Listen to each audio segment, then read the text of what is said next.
तो ये विंडो बंद करवा दे, स्टार्ट कर।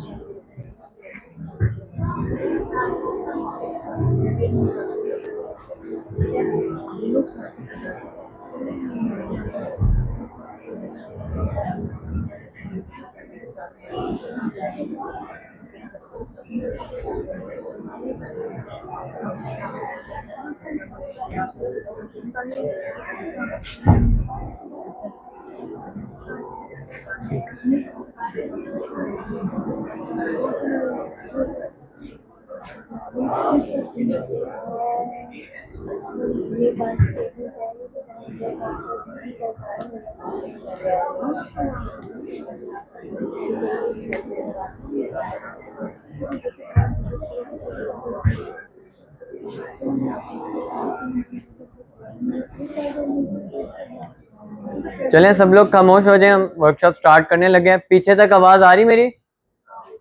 ठीक है, okay. Welcome to everyone in this workshop. आज की हमारी जो वर्कशॉप है एस्थेटिक के ऊपर है, एस्थेटिक एक्यूपंक्चर। और आप में से जो कल आए थे वो कितने हैं, हैंड रेज करें। ओके ठीक है। और आज बाकी जितने रह गए वो आज के। अच्छा, आज जो बैठे हैं न्यू लोग हैं, आप बताएं कि आप में से फिजियोथेरेपिस्ट कितने हैं? मेजॉरिटी। और एस्थेटिक की प्रैक्टिस कितने लोग करते हैं? ठीक है, ठीक है, चलें। तो आज का जो हमारा टॉपिक है एस्थेटिक है। आप सब ने चाइना, जापान, कोरिया की जो ग्लास स्किन है उसके बारे में तो सुना होगा, देखा होगा।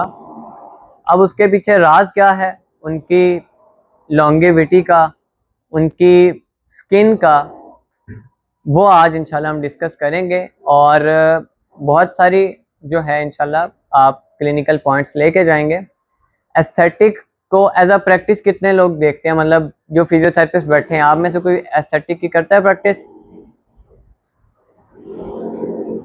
ओके, चलिए आज हम एक तो बेल्स पाल्सी का ट्रीटमेंट डिस्कस करेंगे और टेम्पोरोमैंडिबुलर जॉइंट के डिसफंक्शन को डिस्कस करेंगे।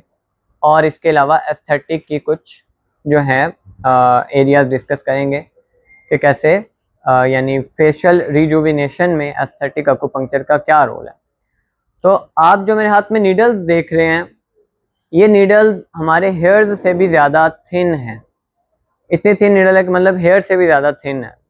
डायामीटर इसका 0.25 mm होता है। बट ये नीडल के थ्रू आप जो है जो ड्रूपिंग ऑफ द आइज है या पैरालिसिस है या जो है फ्राउन लाइंस हैं, ठीक है, या फिर रिंकल्स हैं या फिर डार्क स्किन है, आप इन सब को इन नीडल्स के थ्रू ट्रीट कर सकते हैं। अब इसमें हम कोई इंजेक्टेबल सब्सटेंस भी यूज़ नहीं कर रहे हैं। मतलब एक तो एस्थेटिक में हम यूज़ करते हैं, बोटॉक्स होते हैं, फिलर्स होते हैं, पील्स होते हैं, लेज़र थेरेपी है, माइक्रो नीडलिंग है। बट बोटॉक्स है, फिलर्स है, ये इन सब में केमिकल्स होते हैं, हम सब्सटेंसेस यूज़ करते हैं। बट ये नीडल विदाउट एनी सब्सटेंस हम इंसर्ट करते हैं स्पेसिफिक पॉइंट्स के ऊपर और हमें हमारे जो डिज़ायर्ड रिजल्ट्स हैं वो मिलते हैं। यानी ये एक्यूपंक्चर जो है हमारे पास इसकी 5000 साल की हिस्ट्री है, तो ये तब से हो रहा है, ठीक है। लेकिन पहले ये नीडल्स के थ्रू नहीं होता था और जो शार्प ऑब्जेक्ट्स होते थे उनके थ्रू होता था। अब मॉडर्न टेक्नोलॉजी है, अब हमारे पास जो है नीडल्स अवेलेबल हैं कि हम नीडल्स के थ्रू एक्यूपंक्चर कर सकते हैं। तो मैं आपको फेशियल रिजुविनेशन पढ़ाने से पहले या जो है हमारे जो क्लिनिकल पॉइंट्स हैं उसकी तरफ ले जाने से पहले मैं आपको एस्थेटिक के कुछ पॉइंट्स कवर करवाता हूँ कि उसमें सबसे ज़्यादा ज़रूरी जो है, यानी जिसकी एनाटॉमी स्ट्रॉन्ग है उसको तो अच्छे से समझ आ जाएगी, लेकिन जिन लोगों की एनाटॉमी वीक है उनको ज़रा मुश्किल होगी। लेकिन मैं कोशिश करूँगा कि एनाटॉमी जो है आपको एक्सपेरिमेंट के थ्रू, एक्सपीरियंस के थ्रू पढ़ाऊँ, ना कि जो है वर्बली बोल दूँ। तो वर्कशॉप स्टार्ट करने से पहले आप सब जो है वो कुछ चीज़ें नोट कर लें कि एक तो अपने अपने मोबाइल फ़ोन साइलेंट पे कर लें, ठीक है। आप लोग टाइम निकाल के यहाँ पे आए हैं, आप सब लोगों का भी वक्त कीमती है और हम लोग भी आपके लिए आए हैं। तो ये 3-4 घंटे जो हैं प्रॉपर अपने जो है सीखने के ऊपर ही लगा लें, ताकि इसका आपकी पूरी लाइफ पे इम्पैक्ट हो।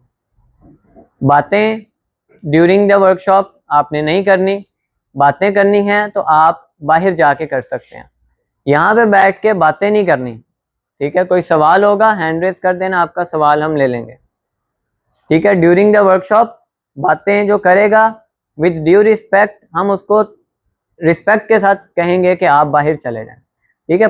क्योंकि यहाँ पे सब सीखने आए हैं, बातें करने नहीं आए। बातें करने के लिए सारी उम्र पड़ी है, सारा दिन आपके पास बाकी पड़ा है, ठीक है। थर्डली, क्वेश्चन आपने ज़रूर करने हैं। कोई चीज़ आपको समझ ना आए, चैलेंजिंग लगे, उसको क्वेश्चन करें, ठीक है। यानी एक ऐसा कंसेप्ट आप पढ़ें कि आपको लगे कि ये हमने पहले पढ़ा है, ये इसके साथ मैच नहीं करता, तो आप पूछें कि सर ये आपने जो बताया इसकी लॉजिक समझ नहीं आ रही, ठीक है। तो क्वेश्चन करें, और जो है आप जो भी वॉलंटियर बनता है वो ज़्यादा अच्छे से सीखता है, बिकॉज वो एक्सपीरियंस करता है ना उस चीज़ को।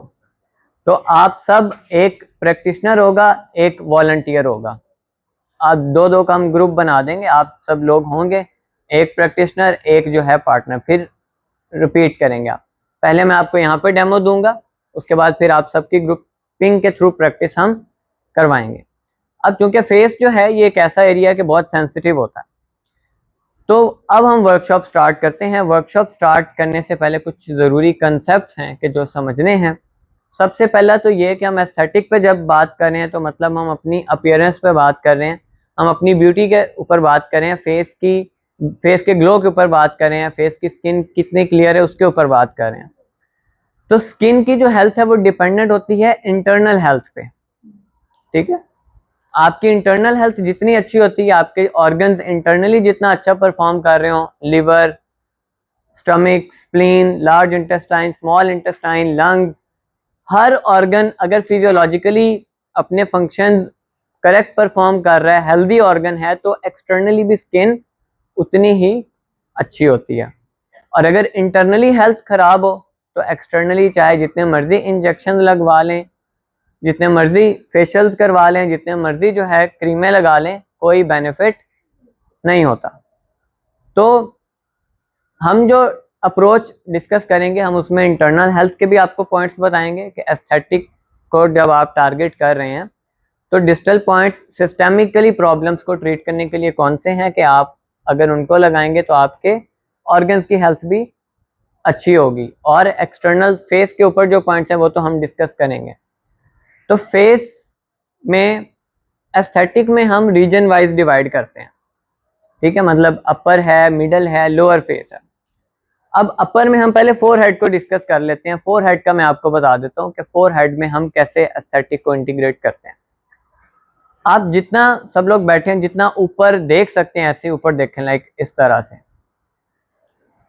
एंड यहाँ पे ये जो कॉन्ट्रैक्शन की लाइंस हैं, आप सब अपनी फील करें, ये जो मसल यहाँ पे कॉन्ट्रैक्शन हो रही है, ये जो लाइंस अपीयर होती हैं जब आप ऐसे ऊपर देखते हैं, जितना भी आप ऊपर देखें, ये जो लाइंस हैं ये हमारी जो है फ्रंटालिस मसल है, ये कॉन्ट्रैक्शन है, और इसकी लाइंस ये अपीयर होती हैं।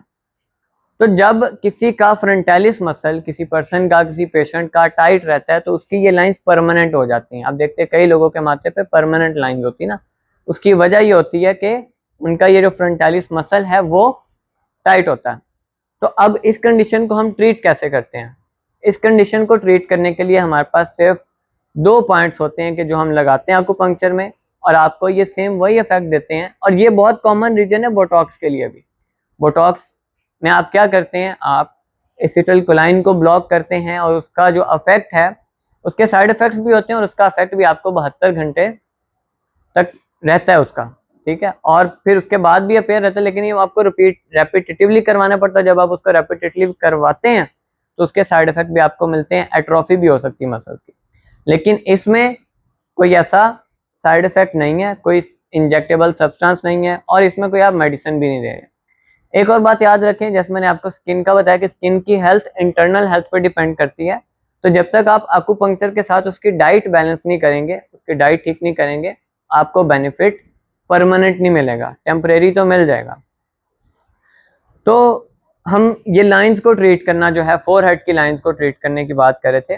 तो एक्यूपंक्चर जो है ये मेरिडियंस के ऊपर बेस्ड है। जितना भी एक्यूपंक्चर के टोटल 365 पॉइंट्स हैं ह्यूमन बॉडी में, और हर ऑर्गन का अपना एक मेरिडियन होता है। मेरिडियन मतलब उसका पाथवे है कि जिसके थ्रू उस ऑर्गन की जो एनर्जी है वो ट्रैवल करती है, यानी उस ऑर्गन तक जो भी न्यूट्रिएंट्स आने हैं, उस ऑर्गन तक जो भी, यानी एक ऑर्गन की जो नर्व सप्लाई है, आर्टीरियल सप्लाई है, वीनस सप्लाई है, और जो उसका फेशियल कंपार्टमेंट है, ये उसका मेरिडियन कहलाता है।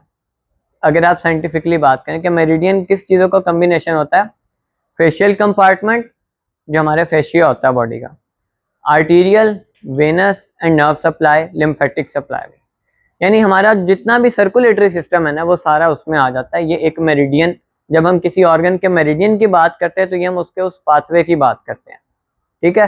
तो ये मेरिडियन के थ्रू वो ऑर्गन जो है अपने फंक्शन सही परफॉर्म करता है उस मेरिडियन में।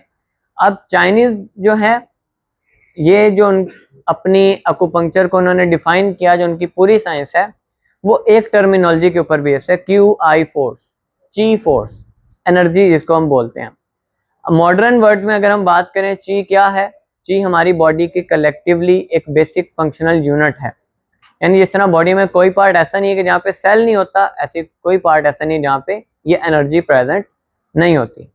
मॉडर्न वर्ड्स में इसको समझने के लिए कि हर ऑर्गन का जो फंक्शन है उसकी जो बेसिक है, जहाँ से वो फंक्शंस परफॉर्म उसके स्टार्ट हो रहे हैं, वो उसकी, यानी हर, जैसे इम्यून, आप रेगुलेटरी सिस्टम देख लें, आप हमारा यानी डिफेंस सिस्टम देख लें, या आप हमारा जो है होम्योस्टेसिस का पैटर्न देख लें, ये सब ची के थ्रू ऑपरेट होते हैं।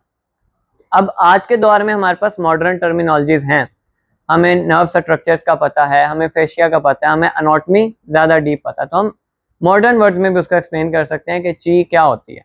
तो हम ची को तो डिस्कस नहीं करेंगे, हम मॉडर्न साइंस के थ्रू डिस्कस करेंगे ताकि आप सबको उसकी समझ आए। तो हम बात करते हैं मेरिडियन की। हर ऑर्गन का एक अपना मेरिडियन होता है, और उस मेरिडियन, जैसे लार्ज इंटेस्टाइन का मेरिडियन है, स्मॉल इंटेस्टाइन का मेरिडियन है, लंग्स का है, ठीक है, स्प्लीन का है, स्टमक का है, हार्ट का है, ठीक है। ये इस तरह से मेरिडियन होते हैं। अब ये मेरिडियन मैंने बताया क्या होता है, किस चीज़ से बनता है, इसके क्या फंक्शंस होते हैं, इसके ऊपर फिर बात करते हैं। तो ये मैं क्यों आपको बता रहा हूँ, क्योंकि मैं जो पॉइंट्स आपको बताऊंगा वो मैं इस तरह बताऊंगा कि इस डिजीज़ में SI 3 पॉइंट लगा दें, इस डिजीज़ में जो है आप TB 14 पॉइंट लगा दें। अब ये जो प्रोनाउंसिएशन है, ये जो मैं शॉर्ट टर्म यूज़ कर रहा हूँ कि LI 14, SI 14, ठीक है, SP 6, ये क्या है, उन ऑर्गन्स के मेरिडियंस के नेम है।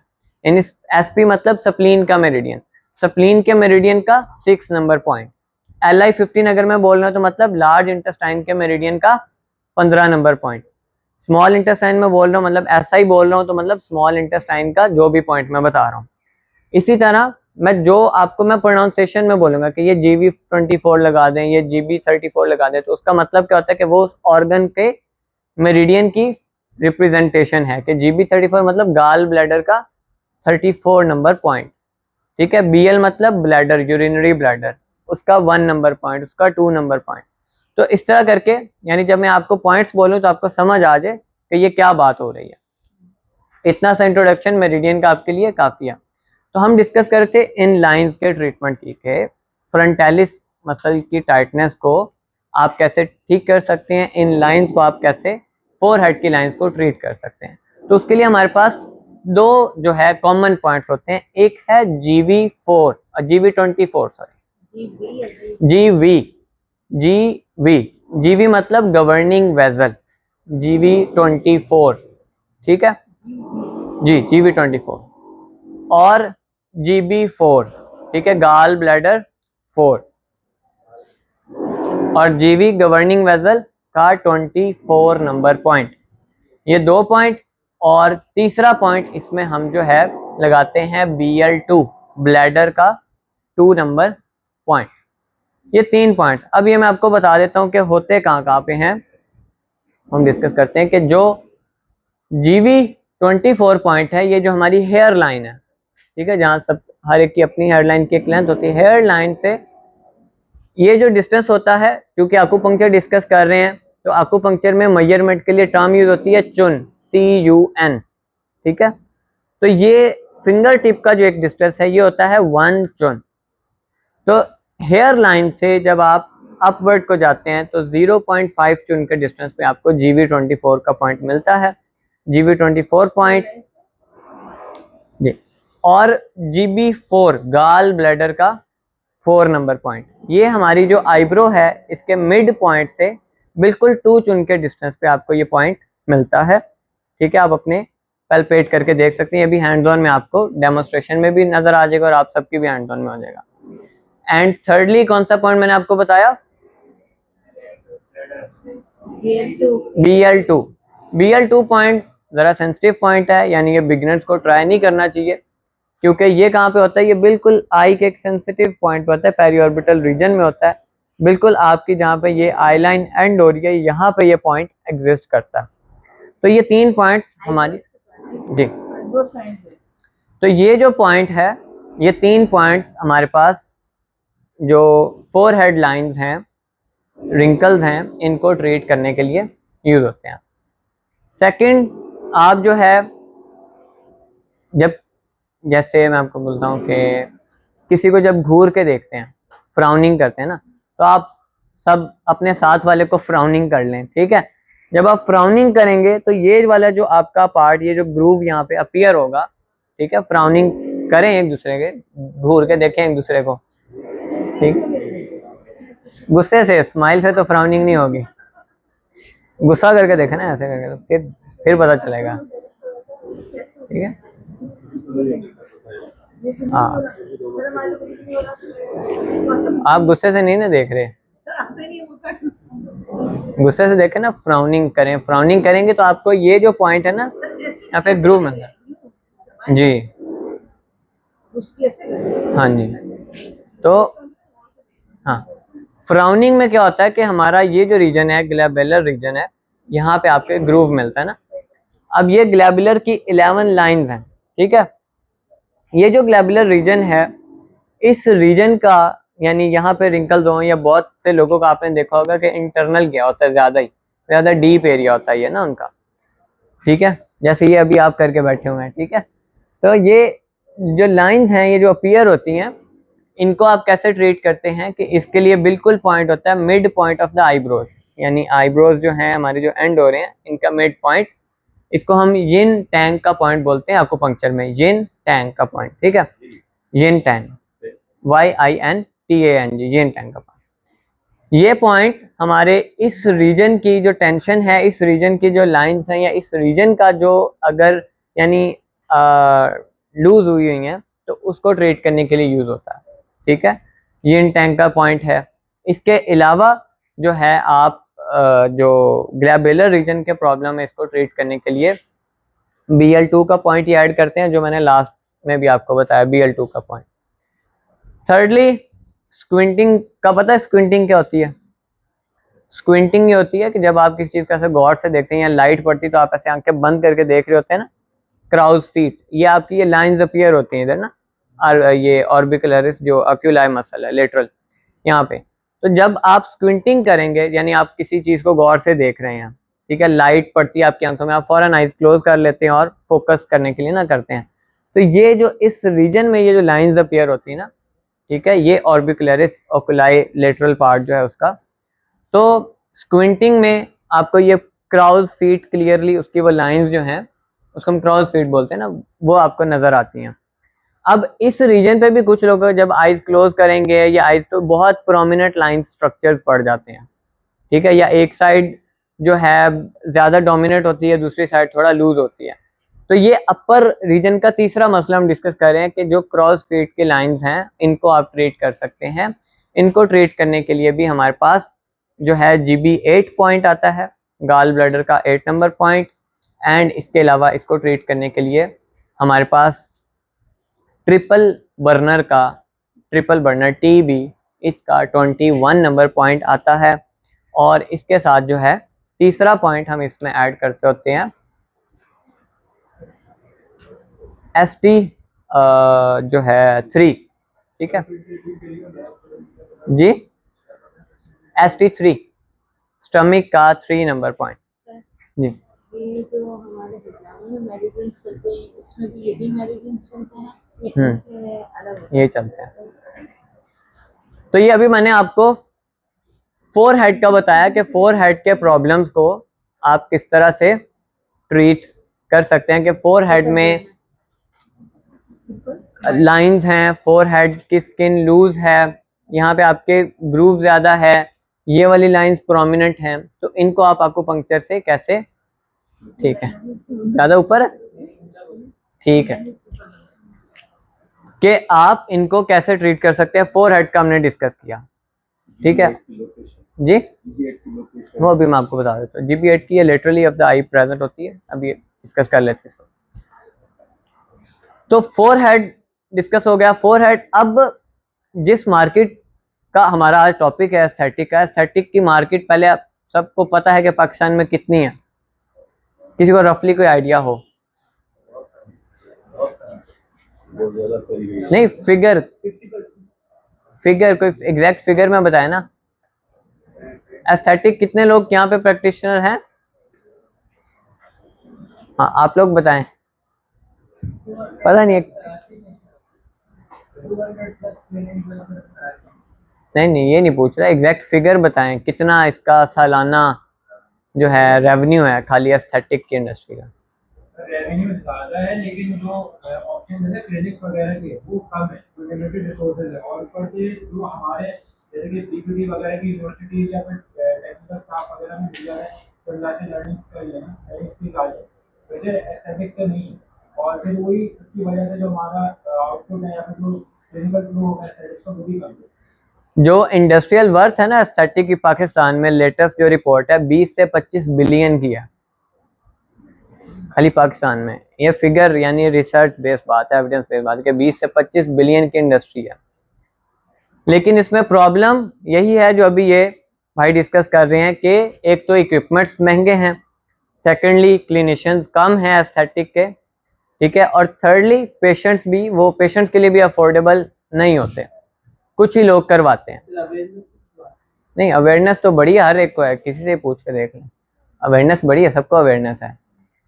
तो जो हमारे पास आकुपंक्चर एस्थेटिक है ना, इसमें जब आप एस्थेटिक दूसरे बोटॉक्स और fillers and peels and in चीज़ों के ऊपर बात करते हैं, तो उसमें आपको बहुत ज़्यादा बजट चाहिए उसके इक्विपमेंट्स के लिए, और फिर उसकी आगे मार्केटिंग के लिए, और फिर उसमें आपके पेशेंट्स भी अफोर्डेबल होने चाहिए।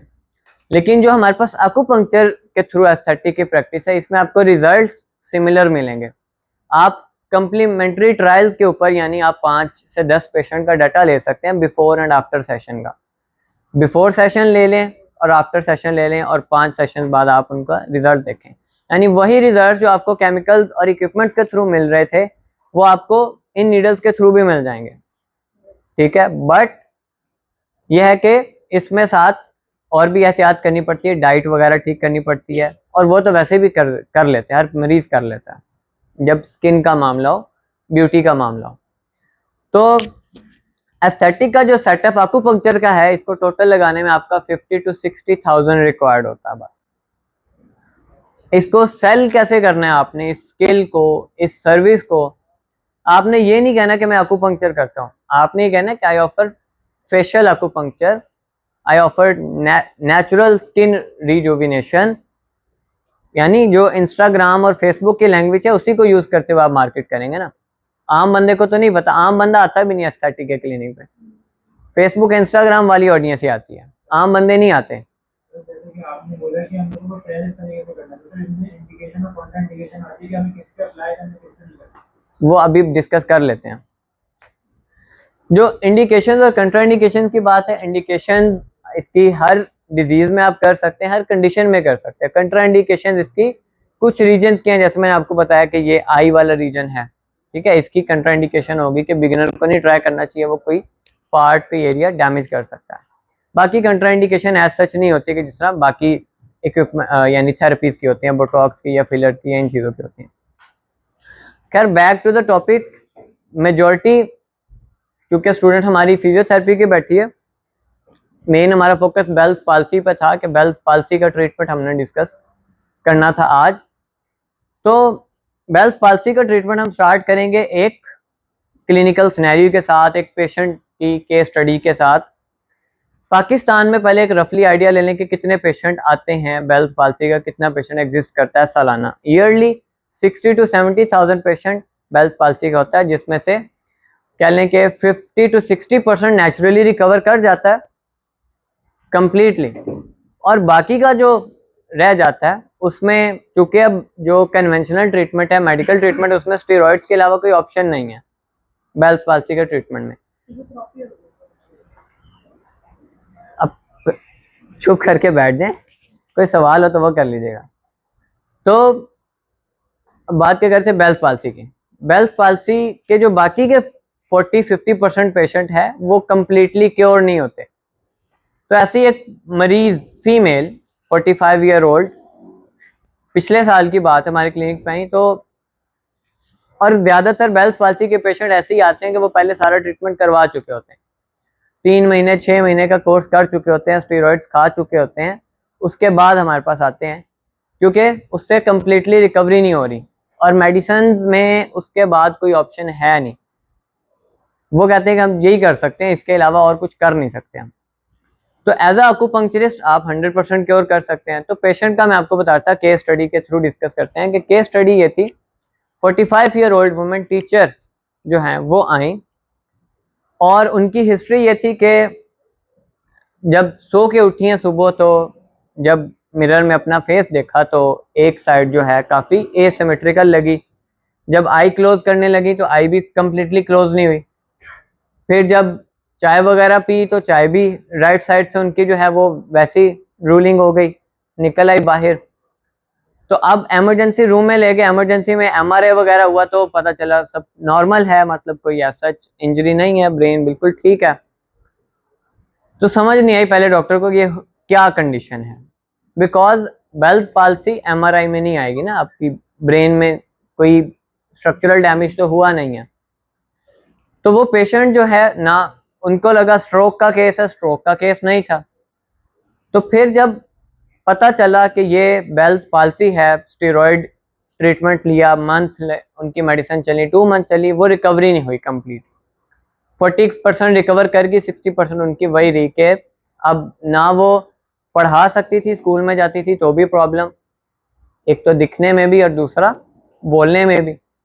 तो बहुत ज़्यादा प्रॉब्लमेटिक कंडीशन होती है ये, खासकर फीमेल्स के लिए जो मैरिड फीमेल्स हैं। तो फिर उनका हमने ट्रीटमेंट स्टार्ट किया बेल्स पाल्सी का थ्रू अकुपंक्चर, और अकुपंक्चर में आपको 2nd to 3rd सेशन में ही ट्रीटमेंट मिलना स्टार्ट हो जाता है, यानी रिजल्ट नज़र आना शुरू हो जाते हैं। अब बेल्स पाल्सी होती क्या है पहले वो समझ लें। ये इन्फ्लेमेशन है हमारी नर्व की, फेशियल नर्व की, जो कि क्रेनियल नर्व की 7th ब्रांच है। अब ये इन्फ्लेमेशन किस वजह से होती है? एक वायरस है, हर्पिस सिम्प्लेक्स वायरस 1, जो कि इसी रीजन में डॉर्मेंट फेज में रहता है। हमारे टेम्पोरल बोन के पेट्रस पार्ट में ये डॉर्मेंट स्टेट में रहता है। ये ट्रिगर कब होता है, इसकी रीएक्टिवेशन कब होती है? किसी स्ट्रेस की वजह से, इम्यून रिस्पॉन्स में, ठीक है, या फिर जो है पुअर डाइटरी जो है इनटेक में। ये जब इम्यूनिटी वीक होती है तब ये रीएक्टिवेट हो जाता है। जब ये रीएक्टिवेट होता है तो ये इन्फ्लेमेशन कॉज करता है। तो इसके जो सिम्टम्स हैं, पहले वायरल फ्लू लाइक सिम्टम्स मिलते हैं कि ईयर एक होगा, फ्लू होगा, रनी नोज होगा, एंड फिर ये प्रॉब्लम सारा अपीयर होगा। तो अब जो फेशियल नर्व है, इसका स्ट्रक्चर अगर हम देखें, क्रेनियल नर्व जो 7th है, ये स्कल से एग्जिट होती है स्टाइलोमेस्टोइड फोरामेन पे। स्टाइलोमेस्टोइड फोरामेन कहाँ पे है कि ये जो स्टाइलॉइड रीजन है, मेस्टोइड रीजन है, बिल्कुल यहाँ पे एक छोटी सी स्पेस होती है स्टाइलोमेस्टोइड फोरामेन। यहाँ पे जो हमारा पैरोटिड ग्लैंड है, यहाँ से इसकी ब्रांचेस निकलती हैं, just like the roots of the trees. अब 5 ब्रांचेस निकलती हैं क्रेनियल नर्व जो 7th है उसकी। उसको याद रखने के लिए आप एक निमोनिक याद कर लें, टू ज़ैंज़िबर बाय मोटर कार, ठीक है। ये एक मैंने अपना निमोनिक बनाया, आप अपना कोई भी इसका बना सकते हैं। मैं आपको बताता हूँ कौन कौन सी हैं।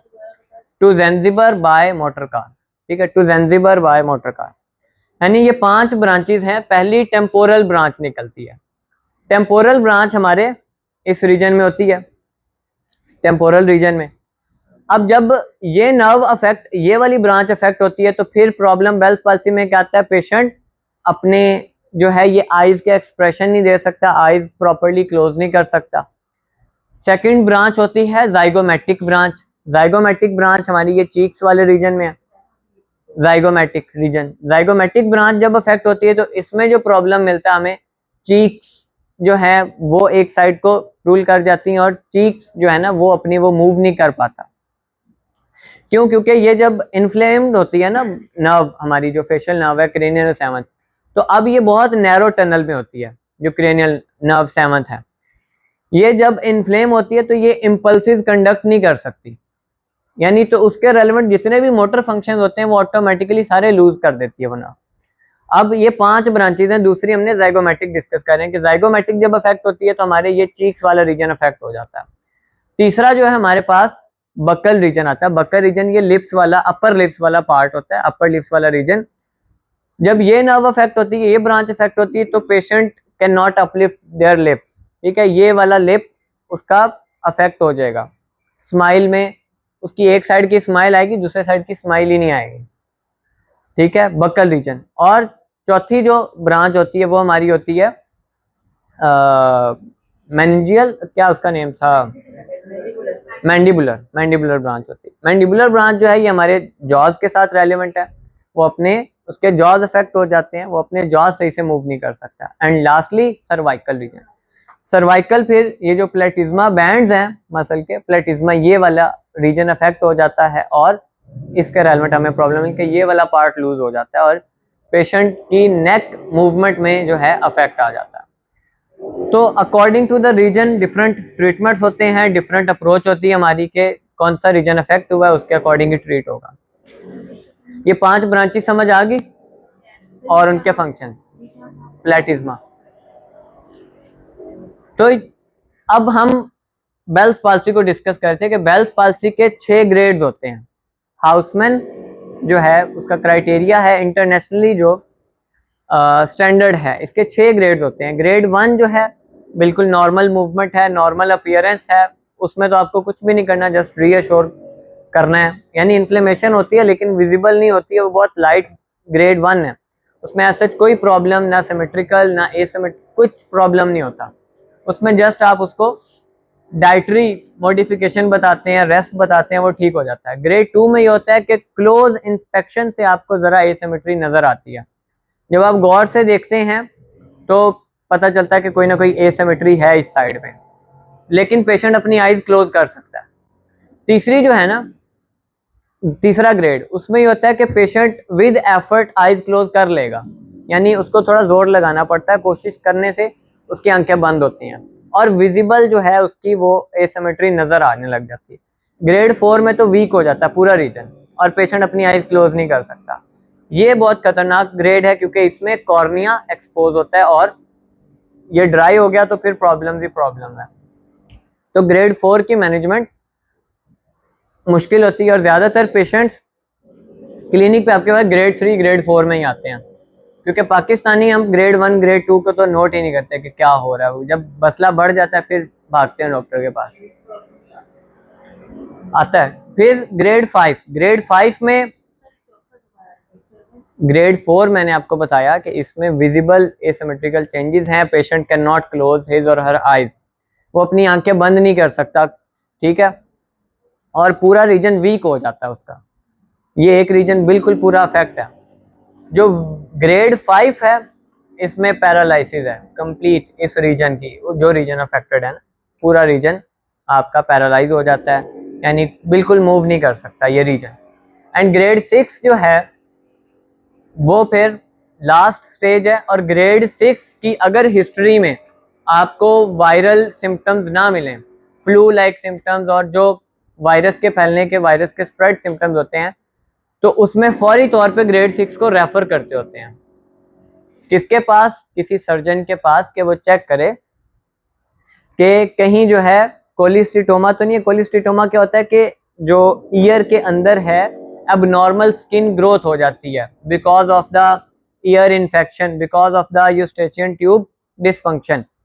तो ग्रेड 6 में तो आपने रेफर कर देना होता है फौरी तौर पे, क्योंकि ग्रेड 6 में अगर आपको सडन ऑनसेट मिला है, पिछली उसकी कोई हिस्ट्री नहीं है फ्लू की एंड ईयर इन्फेक्शन की, तो फिर आप उसको फौरी तौर पे रेफर करें कि सर्जन उसको रूल आउट करे कैंसर तो नहीं है, उसकी जो है ये कोलिस्टिटोमा तो नहीं है, तो वो उसके अकॉर्डिंग ट्रीट होगा। ग्रेड 5 तक हम प्रॉब्लम्स को ट्रीट कर सकते हैं।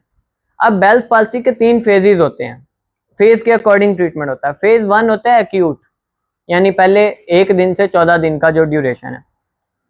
इसमें जो टेक्निक होती है ट्रीटमेंट की वो ये होती है कि हमने इन्फ्लेमेशन को कंट्रोल करना होता है। अगर आप पहले फेज में स्ट्रॉन्ग स्टिमुलेशन दे देंगे, पहले फेज में अगर आप जो है उसको इलेक्ट्रिक जो स्टिमुलस है वो दे देंगे, यानी उसको टेंस लगा दें, इलेक्ट्रिक अकुपंक्चर कर दें, या अकुपंक्चर खाली मैनुअल भी करें तो ये स्ट्रॉन्ग करते हैं, तो वो उसकी इन्फ्लेमेशन को और वर्स कर देगा। वो ऐसी है कि आपने फायर पे पेट्रोल जो है ऐड कर दिया। तो पहला फेज जो है, पहले 14 दिन का फेज, उसमें टारगेट होता है इन्फ्लेमेशन को कम करना।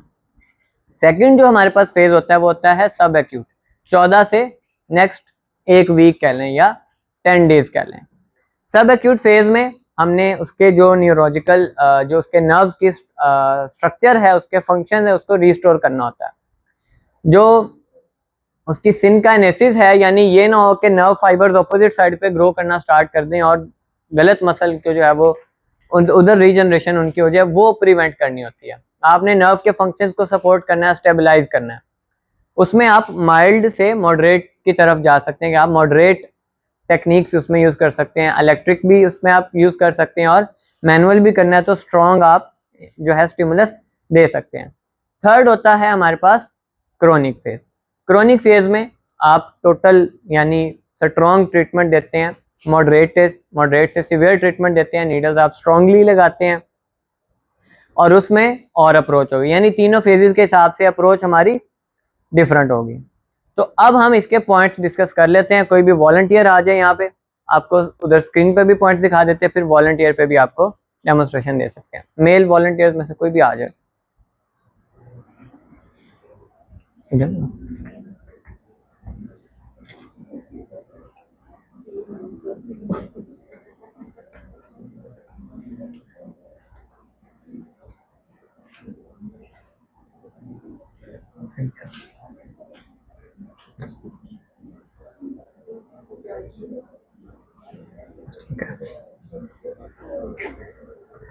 आ जाए कोई भी मेल वॉलंटियर।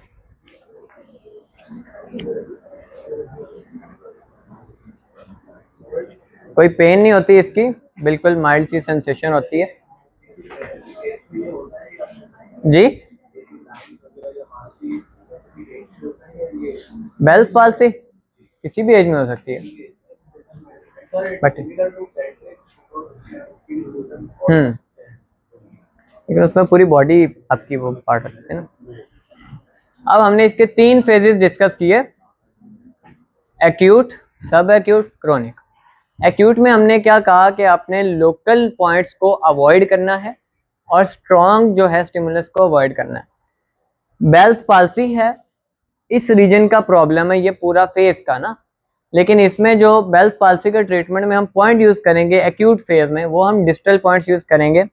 उसमें सबसे पहला पॉइंट हमारे पास LI4, ठीक है। LI4 क्या है कि आप जब अपने हैंड को, फिंगर को ऐसे अबडक्ट करेंगे तो ये जो मसल बैली ऊपर आपकी प्रोमिनेंट होगी, अपीयर होती है, ये हमारे पास LI4 का पॉइंट होता है। ये हमारे पास पहला पॉइंट है बेल्स पाल्सी के ट्रीटमेंट का। सेकंड पॉइंट हमारे पास ST36 है, ठीक है। ST36 जो है हमारा नीज पे होता है कि आप मीडियल पटेला से जो है 4 फिंगर्स के डिस्टेंस पे टिबियोफिबुलर, जहाँ पे दोनों के हेड्स हैं, यहाँ पे आएंगे तो इन दोनों बोन्स के दरमियान आपको डिप्रेशन मिलेगा। ये जो है ST36 का पॉइंट होता है। ये दूसरा पॉइंट है बेल्स पाल्सी के ट्रीटमेंट का। तीसरा जो पॉइंट है वो है आपके पास GB20।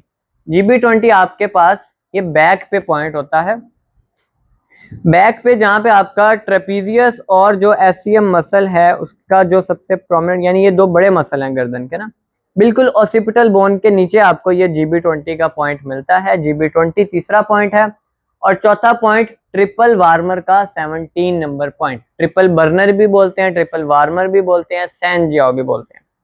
ये कहाँ पे होता है? ये बिल्कुल ईयर लोब जो है, ईयर लोब से बिल्कुल बैक पे, ठीक है, एंटीरियर एंड स्लाइटली इंफीरियर, ये जो प्रोसेस जहाँ से कहने के नर्व रूट स्टार्ट हो रही है, डिवीजन स्टार्ट हो रही है स्टाइलोमेस्टॉइड फोरामेन पे, यहाँ पे आपको ट्रिपल वार्मर का 17 नंबर पॉइंट मिलता है। ये 4 पॉइंट्स जो हैं हमारे पास एक्यूट फेज के होते हैं। ये भी हैंड्स ऑन में आपको समझ आ जाएगी, ये पॉइंट होता है। सब एक्यूट, सब जी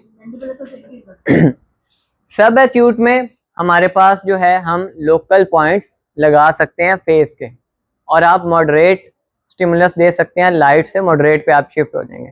उसमें सबसे पहले पॉइंट है आपके पास ST4, ठीक है, स्टमक का 4 नंबर पॉइंट। ये स्टमक का 4 नंबर पॉइंट आपको इधर करिएगा फेस, स्टमक का 4 नंबर पॉइंट बिल्कुल आपको ये जो कॉर्नर है ऑफ द लिप्स यहाँ पे मिलता है, स्टमक का 4 नंबर पॉइंट। उसके बाद नेक्स्ट पॉइंट हमारे पास सब एक्यूट फेज में आता है ST6। ST6 जो पॉइंट है, ये आप अपने जो है ट्रैगस ऑफ द ईयर जो है उससे एंटीरियरली आएं और अपनी इंडेक्स फिंगर प्लेस करें।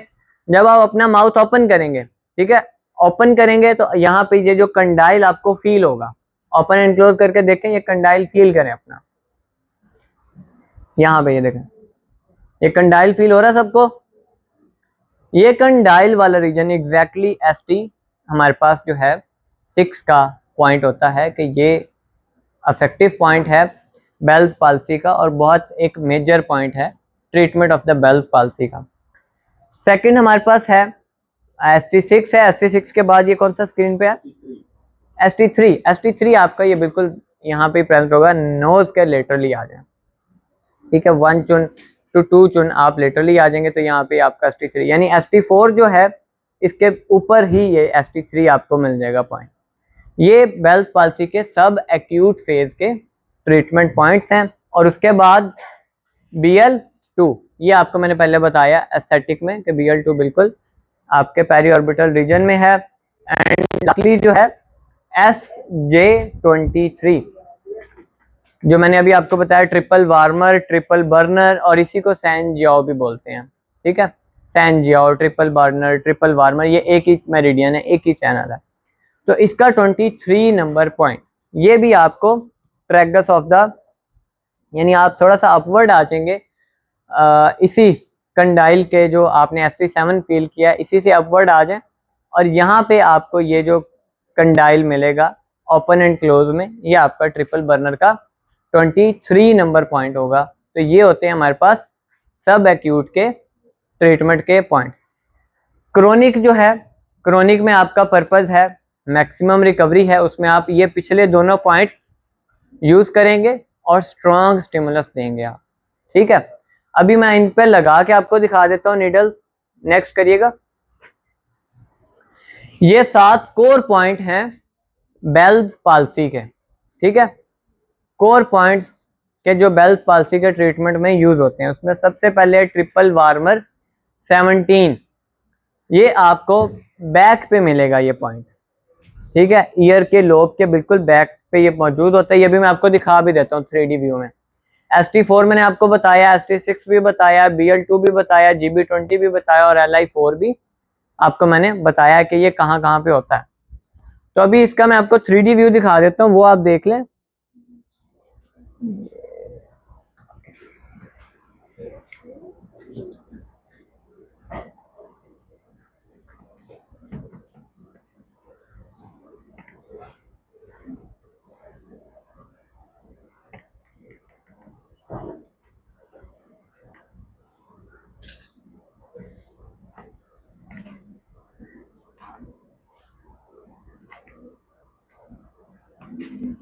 ठीक है, अब ये देखिए मैं आपको क्लिक करके दिखाता जाऊंगा कि पॉइंट कौन सा कहाँ पे प्रेजेंट है। जैसे कि ये ST3 पॉइंट है हमारे पास, इसी से नीचे ये ST4 पे आ जाएं, ठीक है। ST4 मैंने आपको बताया कि लिप्स के बिल्कुल साइड पे प्रेजेंट है। ये आप नेक्स्ट जो है वो ST5 और ST6 पे आ जाते हैं। ST5 नहीं है, ST6 हमारे पास आपको पंक्चर के पॉइंट्स में, ये देखें ठीक है। फिर ST7 पॉइंट भी यूज होता है, वो ये यहाँ पे हमारे पास प्रेजेंट है। ये स्टमक के जो पॉइंट्स हैं वो आपके पास जो हो गए कि कौन सा पॉइंट कहाँ पे प्रेजेंट होता है। बाकी के पॉइंट्स मैं आपको दिखाता हूँ। ये BL2 का पॉइंट था, ये देखें यहाँ पे बिल्कुल आईब्रो की जो इंटरनल एक्सट्रीमिटी है यहाँ पे ये पॉइंट प्रेजेंट है, इनर कैंथस ऑफ द आई पे, ठीक है, BL2। ये GB14 का पॉइंट, ये मैं आपको गलती से GB4 बता दिया था, GB14 है ये, ठीक है। फर्स्ट जो आपको मैंने 4 हेड की लाइंस के ट्रीटमेंट में बताया था, GB14। फिर ये जो है GB24 जो मैंने आपको बताया था कि हेयर लाइन के बिल्कुल अबव पॉइंट प्रेजेंट होता है, 0.5 to above the hairline in the cranial direction, ठीक है। फिर ये GB जो 14 का पॉइंट है, ये 4 हेड की लाइंस को ट्रीट और 4 हेड के प्रॉब्लम्स को ट्रीट करने के लिए बायलेटरली लगता है। जैसे ये अगर राइट साइड पे है तो यही पॉइंट एग्जैक्टली लेफ्ट साइड पे भी होगा, ठीक है। ये सारे पॉइंट्स ऐसे ही होते हैं, जैसे BL2 ये राइट साइड पे अगर है तो सेम ये भी लेफ्ट साइड पे भी यही होगा, ठीक है। ये जितने भी मेरिडियंस हैं, चैनल्स हैं, ये बायलेटरली चलते हैं।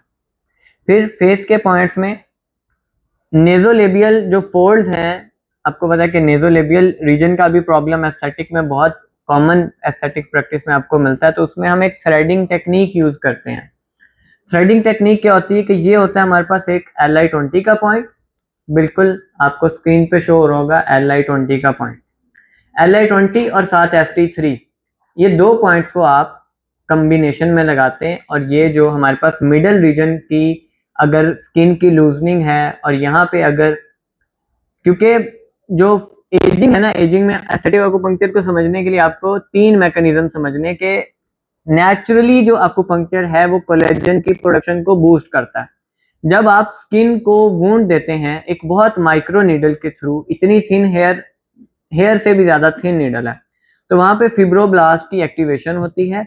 और फिर एक्यूपंक्चर में ये डिफरेंस होता है माइक्रो नीडलिंग और इसका ये डिफरेंस है कि ये 20 से 25 मिनट तक आप रिटेन रखते हैं नीडल अंदर, ज्यादा स्ट्रॉन्ग स्टिमुलस होता है, तो नेचुरली कोलेजन की प्रोडक्शन जो है ना वो इम्प्रूव होती है। वही इफेक्ट मिलता है कि जो आपको केमिकल से मिलता है कोलेजन की प्रोडक्शन का।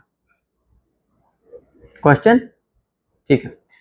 तो ये ST3 और Li20 ये दो पॉइंट्स का कॉम्बिनेशन मिडल रीजन के और इस रीजन के प्रॉब्लम्स को ट्रीट करने में यूज होता है।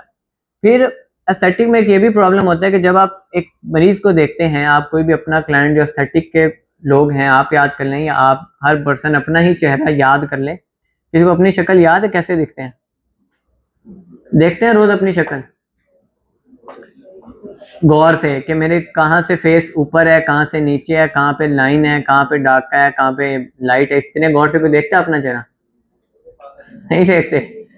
हाँ, गौर से जो है अपना चेहरा शीशे में देखना है आपने, और उसमें आप देखें कि आपको खुद पता चल जाएगा कि अच्छा मेरा ये मसल हाइपरटोनिक हुआ हुआ और ये मसल हाइपोटोनिक हुआ हुआ है। तो हाइपरटोनिसिटी और हाइपोटोनिसिटी जो है ना, ये एक्यूपंक्चर का मेन इफेक्ट होता है इसको ट्रीट करना, कि हाइपरटोनिक अगर रीजन है उसको भी ट्रीट किया जा सकता है और हाइपोटोनिसिटी है तो उसको भी ट्रीट किया जा सकता है। और यही दो मैकेनिज्म है जो मेनली इन्वॉल्व होते हैं किसी रीजन के लूज होने में या किसी रीजन के टाइट होने में। हाइपरटोनिसिटी तब होती है जब वो रीजन टाइट हो, उसके मसल्स टाइट हो। हाइपोटोनिसिटी तब होती है जब वो लूज हो बिल्कुल ना। तो एक्यूपंक्चर इसको बहुत अच्छा ट्रीट करता है, हाइपरटोनिसिटी और हाइपोटोनिसिटी को। तो ये मैं नेजोलेबियल फोल्ड्स के आपको दो पॉइंट्स बताए, Li20 एंड ST3। फिर ये जो पॉइंट है ये तो नहीं हमने देखा, ये पॉइंट हमने देखना है कि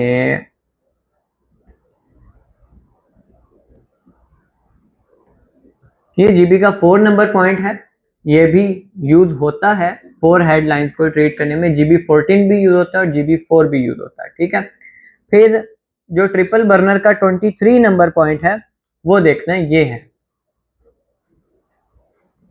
ट्रिपल बर्नर का 21 पॉइंट जो है, जो मैं आपको बताया आगे, वो ट्रिपल बर्नर का 21 नंबर पॉइंट। ये बेल्स पाल्सी के पॉइंट है, TB21 TB23, ठीक है। ये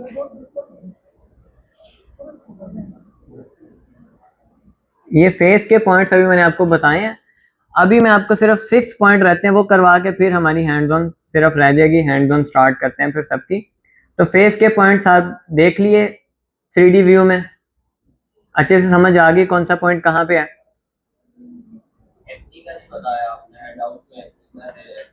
एक्नी का बताते हैं आपको, वही उसी की तरफ आने लगो। जो ये लोकल पॉइंट्स हैं, एक तो लोकली आप ये यूज करेंगे एक्नी में ना, ये जितने भी पॉइंट्स अभी बेल्स पाल्सी में डिस्कस किए हैं या वैसे डिस्कस किए हैं, फेस पे आपको ये कितने पॉइंट्स नजर आ रहे हैं फेस पे ना, आपको पूरा एक चार्ट नजर आ रहा है कि ये इस मेरिडियन का है, ये इस मेरिडियन का है, ये इस मेरिडियन का है। बहरहाल 6 पॉइंट्स हैं कि जो आप नोट कर लें कि ओवरऑल कोई भी आपका एस्थेटिक का पर्पस है, एक्नी का ट्रीटमेंट है, या ओवरऑल कोई भी स्किन के ग्लो का पर्पस है, या किसी भी प्रॉब्लम को आपने ट्रीट करना है कॉस्मेटिक पर्पस के लिए ना, मतलब कॉस्मेटिक पर्पस है, तो उसमें ये 6 पॉइंट लाजमी ऐड होंगे कि कॉस्मेटिक एक्यूपंक्चर के ये 6 पॉइंट है, डिजिटल पॉइंट्स हैं। बाकी लोकल पॉइंट्स लगेंगे, यानी फेस पे जहाँ पे प्रॉब्लम है वहाँ पे नीडल आप लगाएंगे, लेकिन 6 पॉइंट्स हैं कि जो आप याद कर लें कि ये स्किन की हेल्थ को, लोकल रीजन नहीं है, फेस पे पॉइंट्स नहीं है, बट ये स्किन की हेल्थ को बहुत इम्प्रूव करते हैं, स्किन के ग्लो में इजाफा करते हैं और स्किन के प्रॉब्लम्स को ट्रीट करने में हेल्पफुल होते हैं। उसमें सबसे जो पहला पॉइंट है वो है हमारे पास Li4 पॉइंट, जो मैंने आपको हैंड पे बताया कि ये बिल्कुल यहाँ पे ये पॉइंट प्रेजेंट है, Li4 का पॉइंट। ठीक है, ये पहला पॉइंट हो गया। सेकंड पॉइंट जो है हमारे पास वो है ST का 36 नंबर पॉइंट। ये भी मैंने आगे आपको बताया ST36 कहाँ पे होता है, ये देखें, हाँ ये देखें ST36, ये 2 पॉइंट हो गए। थर्ड पॉइंट जो है हमारे पास वो होता है SP6 का पॉइंट। SP6 पॉइंट आपको ये मीडियल मैल्यूलस से थोड़ा सा अबव मिलता है, ये देखें यहाँ पे, ठीक है, posterior border of the tibia पे। SP6 ये हमारे पास तीसरा पॉइंट हो गया। चौथा जो पॉइंट है हमारे पास दैट इज KI3, ठीक है, किडनी का 3rd नंबर पॉइंट, वो मैं अभी आपको दिखा देता हूँ। ये यहाँ पे जो इंटरनल मैल्यूलस का हाईएस्ट पॉइंट है और एक्यूलेस टेंडन का भी, ये वहां पे ये पॉइंट प्रेजेंट होता है। ये हो गया हमारे पास 4 पॉइंट। KI3 जी, KI3 मैंने आपको अभी दिखाया भी है कि ये है इंटरनल मैल्यूलस जो है और एक्यूलेस टेंडन का जो हाईएस्ट पॉइंट है, ये वहां पे ये पॉइंट जो है प्रेजेंट होता है। ठीक है, ये हमारे पास 4 पॉइंट हो गए। जो पांचवा हमारे पास डिजिटल पॉइंट है वो है LU7। ये आपको ये रेडियस बोन का जो हेड है, ये अभी मैं आपको दिखाता भी हूँ कहाँ पे होता है।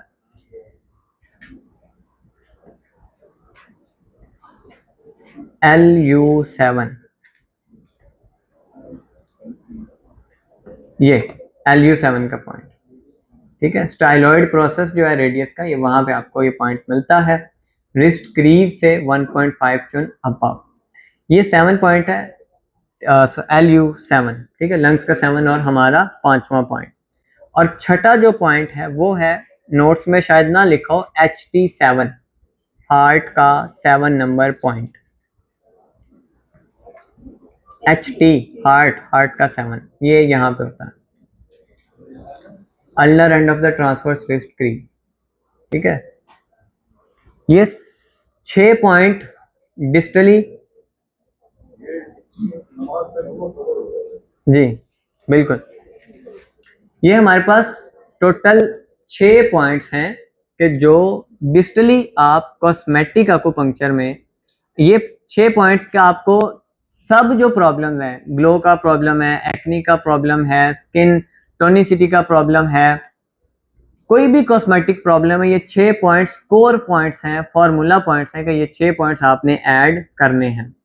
ये नहीं, पिछले पॉइंट्स अभी भूल जाना, मैं आपको 6 पॉइंट बता रहा हूँ कि ये जनरल पॉइंट्स हैं कॉस्मेटिक एक्यूपंक्चर के, तो ये आपने लगाने हैं। बाकी के जो है वो अकॉर्डिंग टू द प्रॉब्लम होगा कि फॉर एग्जांपल एक्नी है तो एक्नी के अराउंड नीडल्स आप लगाएंगे, एक्नी के ऊपर नहीं लगाएंगे, एक्नी के अराउंड नीडल्स लगाएंगे।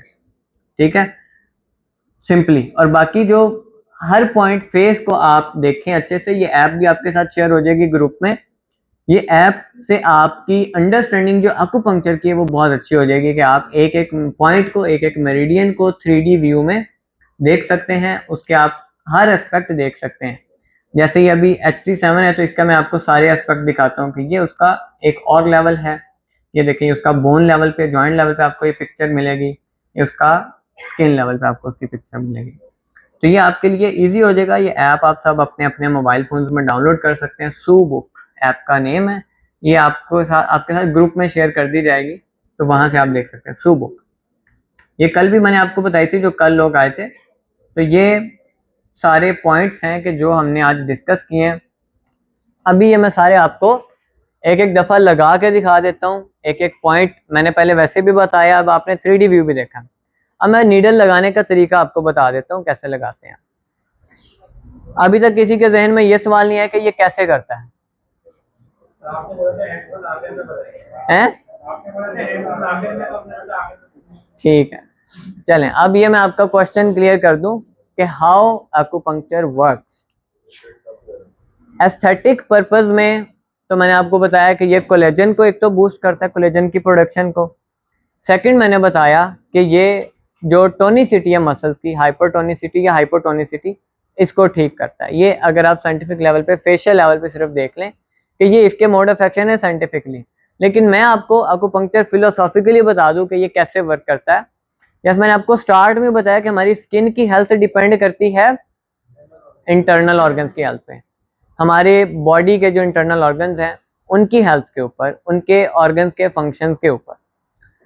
तो जब इंटरनल हेल्थ ठीक होती है, यानी हर ऑर्गन अपने काम ठीक कर रहा है, अपने फंक्शंस ठीक से कर रहा है, स्ट्रक्चरली भी फंक्शनली वो करेक्ट है, डिजीज ना इंटरनली होगी ना एक्सटर्नली होगी। अब डिजीज की जो डेफिनेशन है, ये आज की वर्कशॉप का कह लें सबसे इम्पोर्टेंट पार्ट है जो आप लेके जाएंगे साथ, कि ये जितने भी प्रॉब्लम्स हैं हम देखते हैं, बेल्स पाल्सी देख लिया या TMJ डिसफंक्शन। TMJ डिसफंक्शन के भी सेम पॉइंट्स है जो मैंने आपको बताए हैं ना, सारे सेम पॉइंट, उसमें कोई एडिशन पॉइंट नहीं है। कोई भी डिजीज है, हेड एक ले लें आप, बैक एक ले लें आप, फ्रोजन शोल्डर ले लें, कोई भी डिजीज उठा लें, ये सब डिजीजेज नहीं है, ये सब क्या है? सिम्टम्स हैं, ठीक है। और हर सिम्टम की एक रूट कॉज होती है। जैसे अगर मेरे ये इन्फ्लेमेशन है बेल्स पाल्सी की फॉर एग्जांपल, तो इसकी एक रूट कॉज है।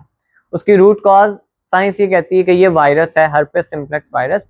वो जब रीएक्टिवेट होता है तो इन्फ्लेमेशन हो जाती है। इसके अलावा उसकी रीएक्टिवेशन की काफ़ी सारी रूट कॉजेज हैं। मतलब स्ट्रेस भी हो सकता है, इम्यून सप्रेशन भी हो सकती है, डाइटरी इम्बैलेंस भी हो सकता है, बहुत सारी रीजंस हैं। तो डिजीज क्या है? रूट कॉजेज को भी हम डिजीज नहीं कह सकते। यानी कोविड एक रूट कॉज तो है। इम्यूनिटी जब कोविड आया तो covid is the root cause, covid disease नहीं है, उसके सिम्टम्स आए हमारे पास। तो डिजीज क्या होती है? जो आज न्यू लोग हैं वो बताएं डिजीज क्या होती है।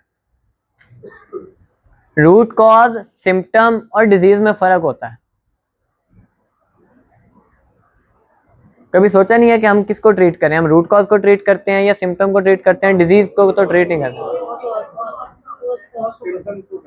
ज्यादातर सिम्टम्स को ट्रीट करते हैं, रूट कॉज को भी बहुत कम ही करते हैं हम ट्रीट। बिल्कुल नहीं करते। तो डिजीज क्या होती है ये कौन बताएगा? न्यू जो लोग आए उनमें से। कल वाले लोगों ने तो सुन लिया था ना, आज जो आए वो बताएं।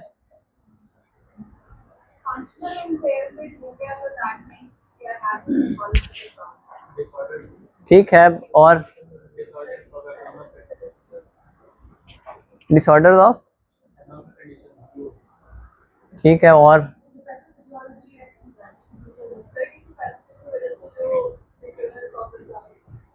ये तो आप, ये तो वही बात आपने कर दी, किसी पैथोजन की वजह। पैथोजन तो रूट कॉज है ना, वो प्रॉब्लम क्या आ रही है, वो प्रॉब्लम डिजीज है ना, वो बताना है। इम्पेयरमेंट आपने बता दिया, डिसऑर्डर बता दिया, ये डिजीज तो नहीं है, ये तो हो गया ना। डिजीज क्या है? अच्छा अच्छा, हाँ हाँ, तो इसको एक वर्ड में ज़्यादा बेहतर अंदाज में बताएं जी। हाँ ये भी अच्छी है।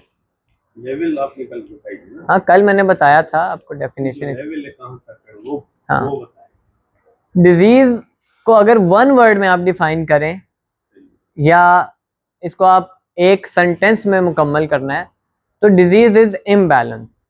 ठीक है, imbalance between cellular function, imbalance between organ function, imbalance between organ systems, कहीं पे भी इम्बैलेंस सेलुलर लेवल। हमारा चूंकि साइंस में बेसिक स्ट्रक्चरल और फंक्शनल यूनिट हम सेल को स्टडी करते हैं ना, लेकिन जब हम आकुपंक्चर को स्टडी कर रहे हैं तो आकुपंक्चर एनर्जेटिक फाउंडेशन के ऊपर बना है। यानी सेल्स से पीछे, बहुत पीछे, सेल से पीछे molecules, atoms, subatomic particles and then energy का लेवल आता है। यानी कोई भी डिजीज स्टार्ट होती है तो आकुपंक्चर स्टेट के वो स्टार्ट होती है एनर्जी के इम्बैलेंस से। ये जो पाथवेज आप डिस्कस कर रहे थे, पाथवेज मैंने आपको बताए अभी, तो हर पाथवे में जब तक एनर्जी का फ्लो ठीक रहेगा तो डिजीज नहीं होगी। जब एनर्जी का फ्लो खराब होगा, ऑब्स्ट्रक्शन होगी, स्टैग्नेशन होगी, ज्यादती हो गई है, कमी हो गई है एनर्जी के फ्लो की, तो इम्बैलेंस हो गया ना। ये इम्बैलेंस जो है ये डिजीज कहलाता है। और उस इम्बैलेंस की बहुत सारी वजूहात हो सकती हैं, रूट कॉजेज, जिनको हम डिजीजेज कहते हैं। वो डिजीजेज नहीं है। हमारा मकसद, यानी मेडिसिन की जो प्राइमरी बुक है कौन सी है, कौन बताएगा? डेविडसन नहीं है। डेविडसन कहाँ पे आई? डेविडसन तो आज की सदी की है ना। आप जो भी फिजियोथेरेपिस्ट हैं, न्यूट्रिशनिस्ट हैं, एमबीबीएस हैं, हर पर्सन उसका हवाला जरूर पढ़ता है। वो तो मतलब आगे ना मुसलमानों का एक साइंटिस्ट आ गया, कैनन ऑफ मेडिसिन, जो कि बहुत सदियों तक यूरोप में पढ़ाती रही किताब। ये नहीं, कैनन ऑफ मेडिसिन की भी एक प्राइमरी टेक्स्ट बुक है ना। हिपोक्रेट्स को हम कहते हैं ना फादर ऑफ द मेडिसिन। तो हिपोक्रेट्स के 14 उसूल हैं इलाज के, वो किसने पढ़े हुए हैं? सब डॉक्टर बैठे हैं। 14 उसूल इलाज के किसी ने भी नहीं पढ़े हुए?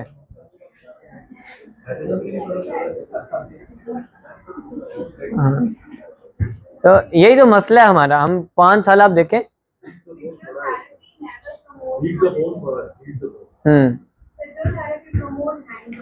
हाँ बिल्कुल हैंड्स ऑन भी है, लेकिन फिजियोथेरेपी भी, इसलिए तो फिर आप ट्रीट नहीं कर सकते ना सारे प्रॉब्लम।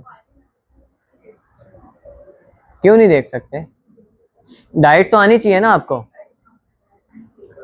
देखिए जो ट्रीटमेंट का पार्ट है ना, ये हमेशा याद रख लें, ट्रीटमेंट यानी मेडिसिन के थ्रू उसका पार्ट सिर्फ 25% होता है हीलिंग में। बाकी का 75% पार्ट हीलिंग का वो एक्सरसाइज, डाइट, साइकोलॉजिकल काउंसलिंग, इन चीज़ों में होता है। आप 75% आप वो तो देख सकते हैं ना, मेडिसिन छोड़ दें, बाकी का 75%।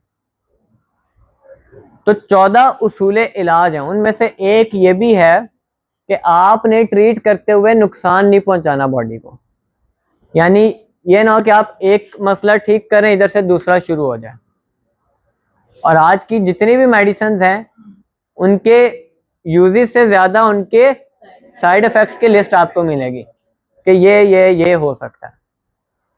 आपको पता है लेटेस्ट जो रिसर्च है अमेरिका की, पाकिस्तान की नहीं, मतलब कोई हम हवाई बात नहीं कर रहे, एविडेंस बेस्ड जो बात है, सीडीसी की रिसर्च, अमेरिका की, पाकिस्तान की बात नहीं कर रहे, अमेरिका की, जहाँ पे फार्मासिस्ट अलहदा होता है, डॉक्टर अलहदा होता है।